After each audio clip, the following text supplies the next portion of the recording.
এ কোথায় আছো? আমাকে বাঁচাও, আমাকে সাহায্য করো, আমি তো পাতার নিচে পড়ে গেছি, বাঁচাও। এভাবে কে চিৎকার করছে? আমি তো আশেপাশে কাউকে দেখতে পাচ্ছি না। কে বিপদে পড়েছো? তোমার নাম বলো, আর কোথা থেকে কথা বলছো? আমি পুকুর পাড়ের গাছের নিচে থেকে কথা বলছি।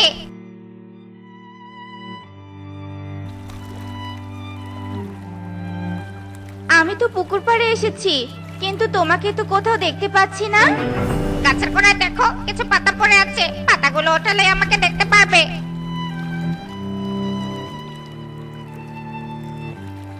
এ কি ব্যাং, তুমি কথা বলতে পারো? আর পুকুরের পানি ছেড়ে তুমি এখানে কি করছো? আসলে আমি জাদুর ব্যাঙ, তাই কথা বলতে পারি। আর পুকুরের পানিতে সবাই গোসল করতে আসে বলে আমার ঘুমের ডিস্টার্ব হয়, তাই এই গাছের নিচে বসে ঘুমাচ্ছিলাম। কিন্তু হঠাৎ বাতাসে গাছের পাতাগুলো আমার উপরে পড়ায় আরামের ঘুমটাই নষ্ট হয়ে গেল। এমনকি পাতার নিচে থেকে বের হতে পারছিলাম না। তোমাকে অনেক ধন্যবাদ গো, আমাকে বের করার জন্য। ও, এই ব্যাপার। তুমি কি আমার সাথে আমাদের বাড়িতে যাবে? সেখানে ঘুমালে তোমার ঘুম নষ্ট হবে না। সত্যি বলছো তুমি? আচ্ছা ঠিক আছে, আমাকে নিয়ে চলো। কিন্তু তোমাকে এভাবে নিয়ে গেলে আমাদের বনের পাখিরা তোমাকে দেখার জন্য ভিড় জমাবে, তাই একটা হাড়িতে করে তোমাকে নিয়ে যেতে হবে। তুমি এখানে থাকো, আমি বাড়ি থেকে এক্ষুনি হাড়ি নিয়ে আসছি। এরপর টুনি বাড়িতে চলে যায় আর একটি হাড়ি নিয়ে আবারও ব্যাঙের কাছে চলে আসে। ব্যাং, আমি হাড়ি নিয়ে এসেছি, তুমি এবার হাড়িতে উঠে বসো। আচ্ছা ঠিক আছে।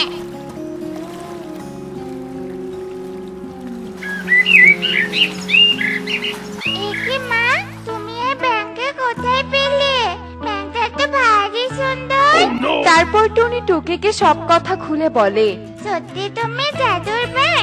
আমার তো বিশ্বাসই হচ্ছে না। আমি শুনেছি যারা জাদুর হয় তারা নাকি সবকিছু দিতে পারে। তুমি যদি আমাকে এক প্লেট ফুচকা দিতে পারো তাহলে বুঝবো তুমি সত্যি জাদুর ব্যাং। টুকি, ব্যাংকটা পুকুর পাড়ে ঘুমাতে পারে না বলে বাড়িতে নিয়ে এসেছি ঘুমানোর জন্য। আর তুই তাকে যত বিরক্ত করা শুরু করেছিস, তোকে এত কিছু বিশ্বাস করতে হবে না। এখন তোর বন্ধুদের সাথে খেলতে যা তো। না না, তোকে যেও না, যেও না। এই নাও তোমার ফুচকা। ও মা, তুমি তো দেখছি সত্যি জাদুর ব্যাং। ইয়ে, কি মজা, কি মজা! আমি এখন ফুচকা খাবো। ইয়ে! এ কথা যেন বনের কাউকে বলো না, তাহলে সবাই আমাকে তাদের বাড়িতে নিয়ে যেতে চাইবে। আচ্ছা ঠিক আছে ব্যাং, আমি কাউকে কিচ্ছু বলবো না। ব্যাং, তুমি তাহলে ঘরে গিয়ে ঘুমিয়ে পড়ো, আর আমি পাখিদের কাপড়গুলো সেলাই করি। এতগুলো কাপড় সেলাই করতে তো তোমার অনেক সময় লাগবে। তা তো লাগবেই, কয়েকদিনে সেলাই করব, তারপর পাখিদের বাড়িতে গিয়ে দিয়ে আসবো। আমি তোমার সেলাই মেশিন অর্ডার করে দিচ্ছি, তুমি শুধু কাপড়গুলো মেশিনের উপর রেখে দাও, তাই মেশিন একা একা সেলাই করবে, আর তুমি তখন বিশ্রাম করতে পারবে। এসব বলে ব্যাঙ তার জাদু শক্তি দিয়ে সেলাই মেশিন অটো করে দেয়। আর টুনি মেশিনের ওপর কাপড় রাখতেই মেশিন একা একা কাপড় সেলাই করতে থাকে। আর তারপর দুজনেই বিশ্রাম করতে চলে যায়। আর এভাবেই সেই দিন কেটে যায়। মা, আমাকে নতুন জুতা এনে দাও, আমি কনকের জন্মদিনের অনুষ্ঠানে যাব। কিন্তু মা, এখন যে আমার কাছে কোনো টাকা নেই। তবে তুই একটু অপেক্ষা কর, আমি পাখিদের বাড়িতে গিয়ে জামাগুলো দিয়ে যে টাকা পাবো সেই টাকা দিয়ে জুতা কিনে নিয়ে আসবো। তাহলে তো অনেক দেরি হয়ে যাবে মা, আর এতক্ষণে কনকের জন্মদিনের অনুষ্ঠান শেষ হয়ে যাবে তো। এই নাও টুকি, তোমার নতুন জুতা, এগুলো পরে তুমি জন্মদিনের অনুষ্ঠানে যাও। ও মা, কত সুন্দর জুতা! ব্যাং, তোমাকে অনেক ধন্যবাদ।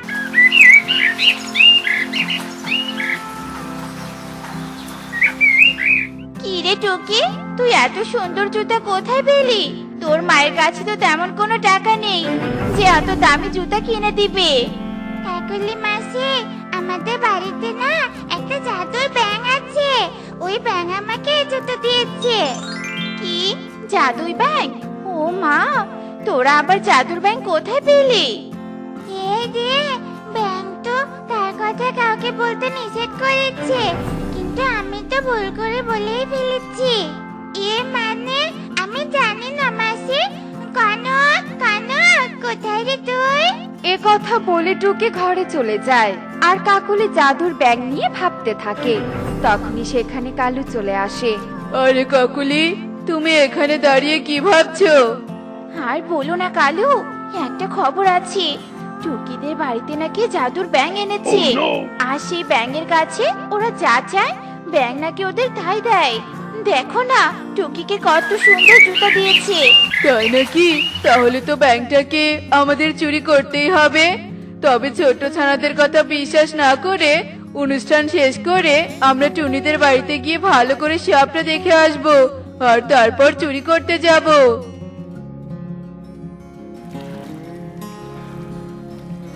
এই টুনি, দাঁড়া তো, তোর সাথে জরুরি কথা আছে। হ্যাঁ ইগল দাদা, বলো কি জরুরি কথা বলবে?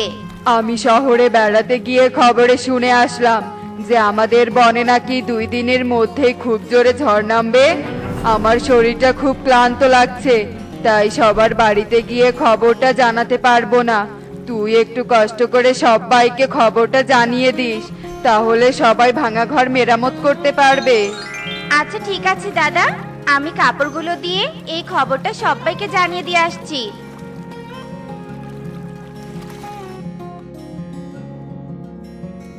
সুখী দিদি, তোমার জামা বানানো হয়ে গেছে, জামাটা নিয়ে যাও।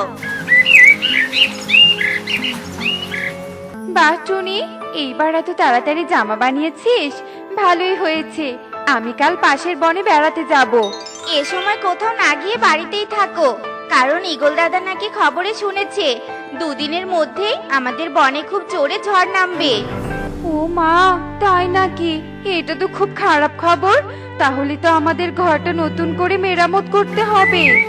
জামা বানানোর টাকাটা দিয়ে দাও সুখী দিদি, সবার কাছে টাকা তুলে আমি আবার ঘরটা মেরামত করব। টুনি, আমাকে ক্ষমা করে দে, আজ তোকে টাকা দিতে পারবো না। কয়েকদিন পর তোর বাড়িতে গিয়ে টাকাটা দিয়ে আসবো। তুই বরং বাকি পাখির কাছে টাকা নিয়ে ঘরটা মেরামত করিস। আচ্ছা ঠিক আছে সুখী দিদি। এরপর টুনি বাকি পাখিদের বাড়িতে চলে যায়। আর এভাবেই সারা দিন কেটে বিকেল হয়ে যায়, কিন্তু টুনিকে কেউই টাকা না দেওয়ায় সে মন খারাপ করে বাড়িতে চলে আসে। জানো মা, আজ কনকের জন্মদিনে অনেক মজা হয়েছে। একে মা, তোমার কি হয়েছে? এভাবে মন খারাপ করে আছো কেন? কি আর বলবো রে মা, দুঃখের কথা। শুনলাম আমাদের বনে খুব জোরে ঝড় নামবে, আর ঝড়ের কারণে তো আমাদের এই ঘরটা ভেঙে মাটিতে পড়ে যাবে। বনের পাখিদের কাছে জামা বানানোর টাকা চাইলাম, তারা সেটাও দেয়নি। এখন কি করে যে ঘরটা ভালো করে মেরামত করব? আমি থাকতে তুমি এত চিন্তা করছো কেন? দাঁড়াও, আমি এক্ষুনি তোমার ঘরটা মজবুত করে দিচ্ছি। তোমার ঘরটা টিনের বানিয়ে দিলাম, জোরে ঝড় আসলেও এই ঘর ভেঙে যাবে না। ব্যাং, তোমাকে অনেক ধন্যবাদ। তুমি আমাকে অনেক বড় বিপদের হাত থেকে বাঁচালে। এভাবেই টুনি আর ব্যাং কথা বলছিল, আর এদিকে লুকিয়ে লুকিয়ে কালু আর কাকুলি সবটা শুনে ফেলে। কাকুলি, সত্যি তো টুনির বাড়িতে জাদুর ব্যাঙ আছে। যেভাবেই হোক ব্যাঙটাকে চুরি করতেই হবে। একবার ব্যাঙটাকে হাতে পেলে আমরা ওই ব্যাঙের কাছে সোনা দানা হিরে মুক্ত সব চেয়ে নিব, আর তখন আমরা এই বনের সবচেয়ে ধনী পাখি হয়ে যাব। এসব বলে কালু কাকুলি সেখান থেকে চলে যায়, আর তারা রাত হওয়ার অপেক্ষা করতে থাকে। আর এভাবেই দেখতে দেখতে রাত নেমে আসে, এবং রাত হতেই কালু কাকুলি টুনির বাড়িতে চলে আসে। কালু, ওই তো ব্যাংকটা শুয়ে আছে। তুমি তাড়াতাড়ি ব্যাংকটাকে ধরে নিয়ে বাইরে চলে এসো। এরপর কালু চুপি চুপি ব্যাঙের কাছে যায়, আর যেই না ব্যাংকে ধরতে যাবে তখনই সে জেগে ওঠে। শয়তান চোর পাখি, অন্যের উন্নতি দেখে লোভে পড়ে তোরা আমাকে চুরি করতে এসেছিস। দাঁড়া, তোদের দেখাচ্ছি মজা। ব্যাংক, আমাদের ক্ষমা করে দাও। আমরা আর কখনো লোভে পড়ে কারো কিছু চুরি করতে আসবো না। তবু তুমি আমার স্বামীকে ব্যাংক রূপ থেকে পাখি রূপে ফিরিয়ে দাও। কি হয়েছে? এ কি কাকুলি দিদি, এত রাতে তুমি এখানে কি করছো? তারপর কাকুলি টুনিকে সব কথা খুলে বলে। টুনি, তুই ব্যাংকে বল না আমাদের ক্ষমা করে দিতে। ব্যাংক, ওরা আমার প্রতিবেশী, তাই এবারের মতো ওদের ক্ষমা করে দাও।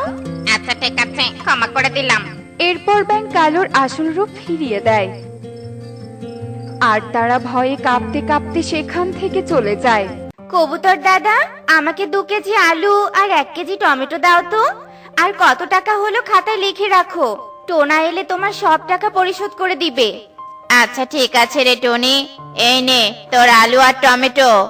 এরপর টুনি সবজি কিনে নিয়ে বাড়ির দিকে চলে যায়।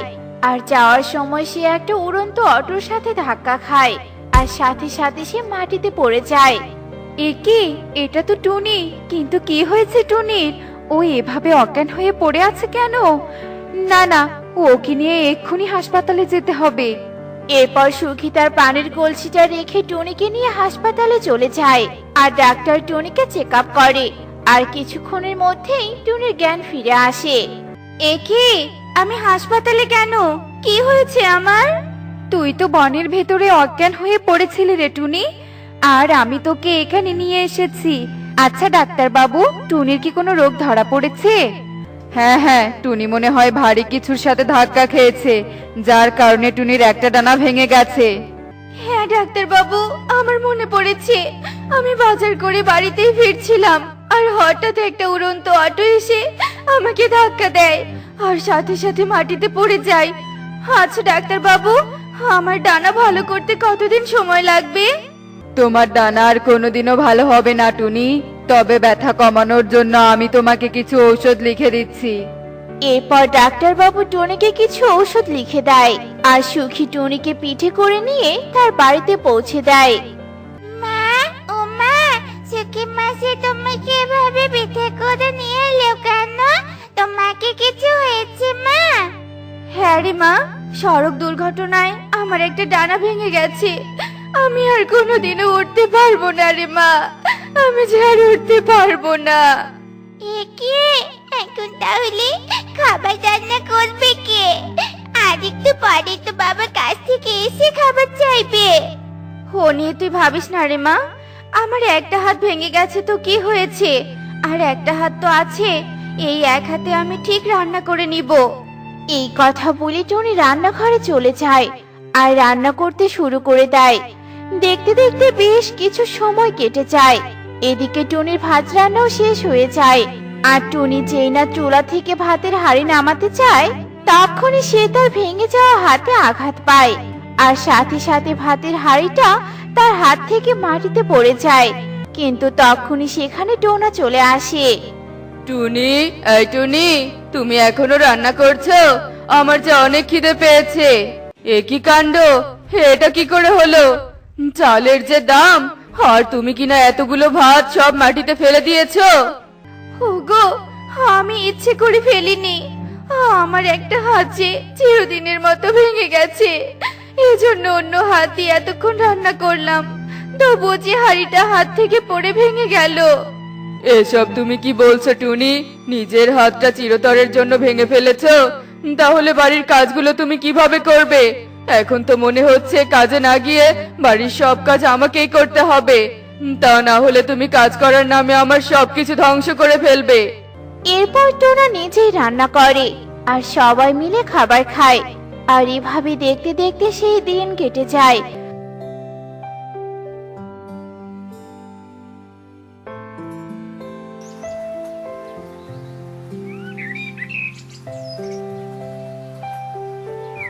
আর পরের দিন টোনা বাড়ির সব কাজ করে তারপর কাজে চলে যায়। আবার কাজ করে এসে বাড়ির যাবতীয় কাজ সামলায়। আর এভাবে টোনা প্রতিদিন বাড়ির সব কাজ করে কাজ করতে যেত। আর তা দেখে আশেপাশের প্রতিবেশীরা হাসি ঠাট্টা করত। আহারে, টোনা সারাদিন কত কষ্ট করে, আর আমি আমার ভাঙা হাতের জন্য কোনো কাজ করতে পারি না। আজকে আর আমি টোনাকে কাজ করতে দিব না। এই কথা বলে টনি পুকুর পাড়ে বাসন মাজতে চলে যায়। এদিকে টোনারও ঘুম ভেঙে যায়। এ কি, আজকে এতক্ষণ ধরে ঘুমালাম? এদিকে যে আমার কতগুলো কাজ পড়ে আছে। যাই, পুকুর পাড়ে বাসনগুলো মাজতে যাই। এরপর টোনা বাসনগুলো পরিষ্কার করতে পুকুর পাড়ে চলে যায়। অন্যদিকে টনি এক হাত দিয়ে সবগুলো বাসন পরিষ্কার করে ফেলে। আর যেই না বাসনগুলো নিয়ে চলে যাবে, তখনই সবগুলো বাসন হাত থেকে ছিটকে পুকুরে পড়ে যায়। আর টোনা সেটা দেখতে পায়। হায় হায় রে, সব শেষ করে ফেললো রে, সব শেষ করে ফেললো। আমার এত দামের থালা বাসনগুলো পানিতে ফেলে দিল রে। না না, আর না, তোকে আমি অনেক সহ্য করেছি, অনেক বসিয়ে বসিয়ে খাইয়েছি, তবে আজকে আর আমার বাড়িতে তোকে থাকতে দিব না। চলে যা, এক্ষুনি তুই আমার চোখের সামনে থেকে চলে যা। ওগো, তুমি আমাকে তাড়িয়ে দিও না, এই ভাঙা হাত নিয়ে আমি কোথায় যাব? কোথায় যাবি তা আমি কি করে বলবো? যত সব ন্যাকামি। এই কথা বলে টোনা সেখান থেকে চলে যায়। এদিকে টুনিও টোনার কথায় কষ্ট পেয়ে দূরে এক বনে চলে যায়। না জানি এ কোন বনে চলে এলাম, এখানের তো কাউকে চিনি না, আর এখানে আমাকে কে একটু আশ্রয় দিবে? এদিকে তো আমার অনেক খিদেও পেয়ে গেছে, কি যে করি। আইসক্রিম নিবে গো, আইসক্রিম। এই মেয়ে, আইসক্রিম নিবি নাকি? না গো দাদা, আইসক্রিম কেনার মতো টাকা আমার কাছে নেই। আচ্ছা দাদা, এই বনে কি এমন কেউ আছে যে আমাকে একটা কাজ দিতে পারবে? ও আচ্ছা, তার মানে তুই কাজের খোঁজ করছিস? তাহলে তো তোর সাথে দেখা হয়ে ভালোই হলো। আয় আমার সাথে আয়, আমি তোকে একটা কাজের সন্ধান দিব। এরপর টুনি কালুর সাথে ময়ূরের বাড়িতে চলে যায়। এই যে দিদি, তুমি না বলেছিলে তোমাকে একটা কাচের পাখি খুঁজে দিলে তুমি আমাকে 100 টাকা দিবে? এই দেখো, একদিনের মধ্যে আমি একজন কাচের পাখিকে নিয়ে এসেছি, এখন আমাকে 100 টাকা দাও দেখি। এরপর ময়ূরী কালু আইসক্রিমওয়ালাকে 100 টাকা এনে দেয়, আর টাকা পেয়ে কালু সেখান থেকে চলে যায়। এই মেয়ে, তোমার নাম কি আর কোথা থেকে এসেছো? আমার নাম টুনি, আর আমি এক দূরের পাহাড়তলি বন থেকে এসেছি। তা আগে কি কোথাও কাজ করেছো? না গো দিদি, আমি এর আগে কারো বাড়িতে কাজ করিনি। তাছাড়া আমি তেমন কোনো ভারী কাজ করতে পারি না, কেননা আমার এক হাত চিরদিনের জন্য ভেঙে গেছে। তাহলে এই ভাঙা হাত নিয়ে তুমি কাজ করতে এসেছো কেন?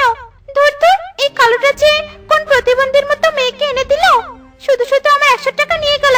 এই মেয়ে, তুমি দাঁড়িয়ে দেখছো কি? চলে যাও এখান থেকে, তোমাকে দেওয়ার মতো কোনো কাজ আমার কাছে নেই।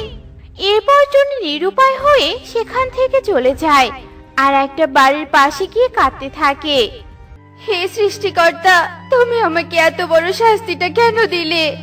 এই পৃথিবীতে যে কাজ করা ছাড়া কেউ একটু খাবারও দেয় না, আর তুমি কিনা আমার কাজ করার হাতটাই ভেঙে দিলে। টুনি যখন কাঁদছিল তখন পাশের ঘরের ভেতর থেকে এক তান্ত্রিক তার সব কথা শুনতে পায়, আর তখনই সে টুনির কাছে চলে আসে। এ কি রে মা, তুই এভাবে কাঁদছিস কেন বলতো? এরপর টুনি তান্ত্রিককে সব কথা খুলে বলে। কষ্ট পাস না রে মা, তোকে আমি কাজ দিব।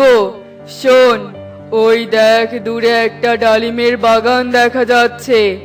আজকে থেকে তুই ডালিমের বাগান পাহারা দিবি, কিন্তু তোকে একটু কষ্ট করতে হবে।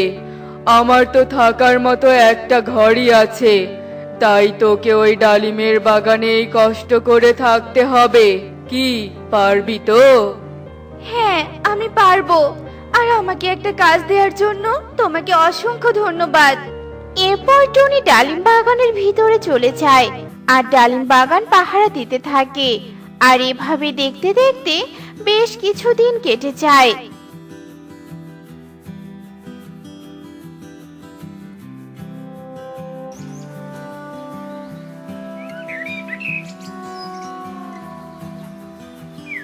বেশ কিছুদিন থেকে এই মাটিগুলো এখানে পড়ে থাকতে দেখছি।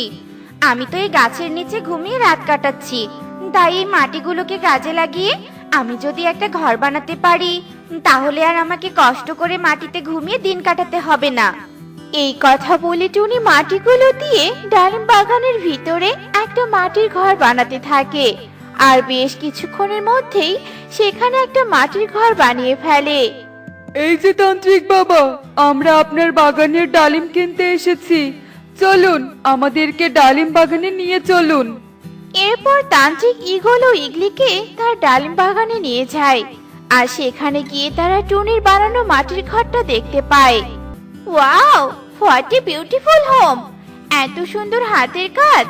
এই মেয়ে, এই বাড়িটা কি তুমি বানিয়েছো? হ্যাঁ ম্যাডাম, আমি থাকার জন্য মাটি দিয়ে ঘরটা বানিয়েছি। ছোটবেলায় মা আমাদের মাটি দিয়ে খেলনা ঘর বানিয়ে দিত, আর আমি মায়ের থেকে এই ঘরটা বানানো শিখেছি। এরকম ঘর এখনকার দিনে কেউ বানাতে পারবে না। তুমি নিজেও জানো না তোমার মধ্যে কতটা প্রতিভা ছিল। নিজের অজান্তেই তুমি তোমার প্রতিভাকে বের করেছো। আজকে থেকে তুমি আমাদের জন্য মাটির ঘর বানাবে, আর আমরা মাটির ঘর বিক্রির জন্য একটা বিশাল ব্যবসা করব। আর এর জন্য আমরা তোমাকে মাসে 20,000 টাকা করে বেতন দিব। এরপর ইগল ও ইগলি তাদের ফোনে মাটির ঘরের ছবি তুলে নেয় আর তান্ত্রিকের বাগানের ডালিম কিনে সেখান থেকে চলে যায়। এদিকে টুনি ও ইগল ও ইগলির জন্য মাটির ঘর বানায় আর মাস শেষে তারা টুনিকে টাকা দেয়। আর ধীরে ধীরে টুনি অনেক ধনী হয়ে যায় আর চারদিকে টুনির প্রতিভার কথা ছড়িয়ে যায়। আর টুনির এত নামডাক দেখে টোনা ও টুকি টুনির কাছে আসে। আমি তোমাকে রাগের মাথায় চলে যেতে বলেছি জন্য তুমি আমাদের ছেড়ে চলে এসেছো টুনি। একবারও আমাদের মেয়েটার কথা ভাবলে না। ও যে তোমাকে ছাড়া অনেক কান্নাকাটি করে। আমি জানি টুনি তুমি আমাকে মাফ করে দিবে না, তাই আমি চলে যাচ্ছি। কিন্তু আমাদের মেয়েটাকে তুমি তাড়িয়ে দিও না। মা, ও মা, তুমি আমাকে ছেড়ে কেন চলে এসেছিলে বলো? ও মা বলো, আমি তোমাকে ছেড়ে থাকতে পারি না মা। ওরে, আমিও যে তোর বাবার উপর অভিমান করে চলে এসেছি। আমাদের জন্য তুই অনেক কষ্ট পেয়েছিস, তাই না রে মা? আমি আর তোকে ছেড়ে কোথাও যাব না। টোনা, এই টোনা, তুমিও আজকে থেকে এখানেই থাকবে। আর শোনো, বিপদ কখনো বলে আসে না। আমার হাত ভেঙে যাওয়া একটা দুর্ঘটনা মাত্র। এমন সময় কোনো স্বামী তার স্ত্রীদের তাড়িয়ে দিতে পারে না, বরং তার বিপদের সময়ে তার পাশে থাকতে হয়। হ্যাঁ টুনি, আমার উচিত ছিল তোমাকে শহরে বড় কোনো ডাক্তারের কাছে নিয়ে যাওয়া, কিন্তু আমি তা করিনি। বরং প্রতিবেশীদের কথায় রেগে গিয়ে তোমাকে তাড়িয়ে দিয়েছি। তুমি আমাকে মাফ করে দাও টুনি, আমাকে মাফ করে দাও। এরপর টুনি টোনাকে মাফ করে দেয় আর তারা সুখী দিন কাটাতে থাকে। দেখলে তো বন্ধুরা, প্রত্যেক পাখির মধ্যে অজানা এক প্রতিভা লুকানো থাকে। ইচ্ছে আর চেষ্টাকে কাজে লাগিয়ে সেই প্রতিভাকে ফুটিয়ে তুলতে পারলেই জীবনটা সুখের হয়ে যায়। এমনই সব মজার মজার শিক্ষণীয় টুনি পাখির গল্প দেখতে আমাদের পাশেই থেকো। আর গল্পটি কেমন হয়েছে তা কমেন্টে জানাতে ভুলো না কিন্তু। Bye bye.